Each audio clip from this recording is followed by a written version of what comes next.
Hello students, welcome to my this channel Anupma Sharma class 12th political science में students this is my second video regarding BRICS. This is my second video regarding BRICS. So students आज जो है पिछली video में मैंने पहले आपको clear कर दिया था कि क्या क्या इसका कब इसकी ऑर्गेनाइजेशन हुई है, कब इसका जो है फर्स्ट समिट हुआ और कौन कौन से मेंबर कंट्रीज़ हैं। आपको पता भी है 5 इम्पॉर्टेंट मेंबर कंट्रीज़ हैं इसके ब्रिक्स के, और उसके साथ साथ उनका मेन मोटिव क्या है, इकोनॉमिक डेवलपमेंट करना वर्ल्ड की और अपनी साथ साथ में, और these are the developing economies of the world है। 50% वर्ल्ड पॉपुलेशन इन कंट्रीज़ में है और सबसे ज़्यादा आप जानती हैं India and China are most populated countries of the world. Now I am coming to my next topic. Next video में, आज ये सेकेंड वीडियो जो है मेरी, इसमें अब मैं फर्दर रिमेनिंग पार्ट किसका, ब्रिक्स का डिस्कस करूँगी। तो स्टूडेंट्स की ऑब्जेक्टिव्स जो हैं वो इसके वो कौन कौन से हैं, व्हाट आर द इम्पॉर्टेंट की ऑब्जेक्टिव्स ऑफ ब्रिक्स।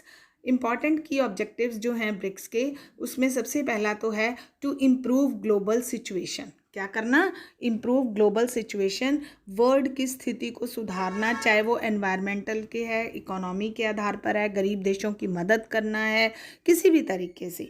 तो इसका काम जो है इस तरीके से हेल्प करना, जितने भी इसके मेंबर कंट्रीज़ हैं उनकी आपस में हेल्प करके, और साथ में पॉलिटिकल जो है आपस में कोऑपरेशन को बढ़ाना।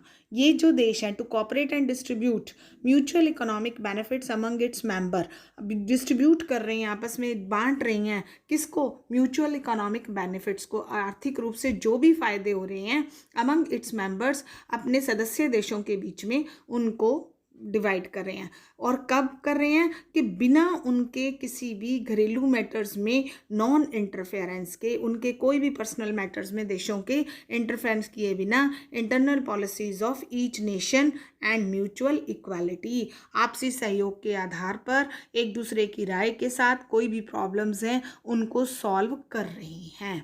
क्या कर रही हैं, अब आपने देखा इसके जो है इंपॉर्टेंट ऑब्जेक्टिव्स क्या हैं, to improve global situation, to reform financial institution को इम्प्रूव करके तभी ये लोग आपस में मिल के कोऑपरेट करके इकोनॉमी डेवलपमेंट कर सकते हैं। साथ साथ कॉपरेट और distribute mutual economic benefits, what are the आर्थिक व्यवस्था के आधार पर जो जो फायदे हो रहे हैं इसके सदस्य देशों को, और वो कैसे डिस्ट्रीब्यूट करनी है, बिना उनके घरेलू मैटर्स में, बिना उनके आंतरिक प्रॉब्लम्स को हस्तक्षेप किए हुए, और उसको डिवाइड करना। आंतरिक प्रॉब्लम को भी आपसी सहयोग के साथ और समानता के साथ उसको सॉल्व करना, आपसी सॉल्यूशंस निकालना। तो ये तो हमारे थे की ऑब्जेक्टिव्स ऑफ ब्रिक्स। उसके बाद स्टूडेंट्स हमारा नेक्स्ट टॉपिक है what are the important facts जो हैं, इसके लिए कौन कौन से फैक्ट्स हैं, क्या तथ्य हैं। इट सीम्स, ऐसा लगता है, if this organisation work properly, अगर ये मिलजुल कर काम करें तो ये डेफिनेटली यूएसए तक की जैसी पावर है, जो विश्व की महान शक्ति है अमेरिका, उसको भी कॉम्पीट कर सकते हैं, उसको भी चुनौती दे सकते हैं। यह ऐसा एक अनुमान लगाया गया है, क्योंकि आप जानते हैं अमेरिका तो एक बहुत बड़ी number 1 economy system of the world है, लेकिन बशर्ते कि ये ऑर्गेनाइजेशन मिलकर सही तरीके से काम करे तो ये definitely can compete USA, it has been observed. And in 2030 लगभग अनुमान है कि 2030 तक it will also compete Group 7 countries. Group 7 countries, आपको ऐसा भी छोटा एक क्वेश्चन आ सकता है कि what are the G7 countries के नेम बताइए। तो मैंने आपकी इसकी नॉलेज के लिए, या आपकी ना परेशान हो तो मैंने यहाँ पे अपनी इस चैनल में यूट्यूब वीडियो में ये मेंशन कर दिया है, UK, Japan, Germany, USA, Canada, France and Italy, these are the group 7 countries of the world. तो हमने क्या फैक्ट्स देखा, it seems if this organisation work properly then it will definitely compete USA also in 2030, it will also compete G7 countries of the world. Now students next topic है, इसके summit के बारे में हम बात करेंगे। ब्रिक्स का जो फर्स्ट समिट है, ब्रिक्स का फर्स्ट समिट हेल्ड इन 2009 में हुआ था। First summit of BRICS was held in 2009। अब यहाँ पे आप फिर ध्यान से दीजिए, इंपॉर्टेंट फैक्टर है येक्टेरिनबर्ग एक जगह है रशिया में, वहाँ पर 16 जून 2009 में इसका फर्स्ट समिट हुआ। और at that time, listen it students carefully, at that time south Africa was not its member. South Africa, फिर दोबारा से बता रही हूँ, कब एंटर हुआ था इसमें? 2010 के अंदर south Africa was included in 2010। From India, at that time, our Prime Minister, Mr. Manmohan Singh, joined that summit. Which summit? 2009 के समिट को मिस्टर मनमोहन सिंह ने अटेंड किया था, क्योंकि उस समय के प्रधानमंत्री वही थे। अब यहाँ पे एक बात आ रही है कि जब ये इतनी बड़ी ऑर्गेनाइजेशन है, सब कुछ है, फ्रेंडली रिलेशंस हैं, तो फिर ये आगे क्यों नहीं चल रहे हैं? क्या प्रॉब्लम आ रही है? तो इनके बीच में आपस में कुछ विवाद भी हैं। विवाद किस प्रकार के हैं? Dispute between member countries, border dispute है सबसे बड़ी बात। तो सबसे पहले आप यही देख लीजिए, इंडिया और चाइना के बीच में तो हमेशा से ही तनातनी चल रही है।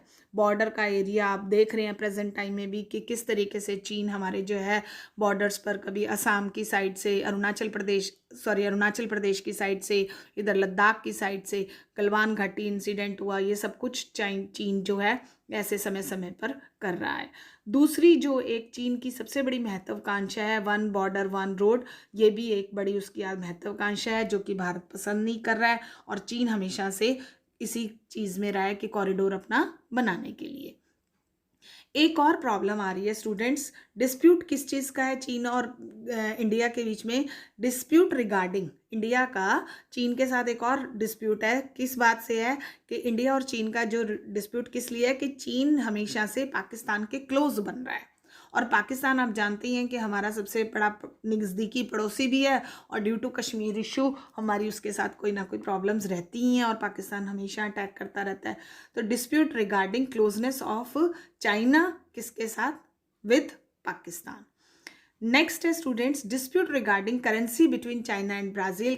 चाइना और ब्राज़ील के बीच में मुद्रा के लेके, वहाँ की करेंसी के लेकर भी विवाद रह रहा है। तो these are the factors for disputes between these member countries. These are the factors between the disputes of member countries. अब यहाँ पर एक और बताती हूँ, जहाँ पे कुछ माइनस पॉइंट्स हैं डिस्प्यूट्स की, आपने पढ़ा तो ये भी देख सकते हैं आप। इसके न्यू डेवलपमेंट बैंक इन्होंने बनाया है, एक न्यू डेवलपमेंट बैंक बना है, formed on the suggestions of India. New development bank कैसे बना? इसका सुझाव भारत ने ही दिया था कि हम लोगों को ऐसे चाहिए कि एक बैंक बनाएं जिसका नाम एनडीबी रखा गया, and it was build in 2014 में ये बनाया गया। और इसका मेन उद्देश्य क्या था कि सभी देशों को, कौन से? जो 5 मेंबर कंट्रीज़ हैं, ये नहीं कि वर्ल्ड के बाकी देशों को भी, जो इसके 5 मेंबर कंट्रीज़ हैं, उनको कोई भी वो नया प्रोजेक्ट शुरू करते हैं तो उसके लिए लोन प्रोवाइड करना या उसके लिए एड देना, उसको कुछ हेल्प करना, इस तरीके से।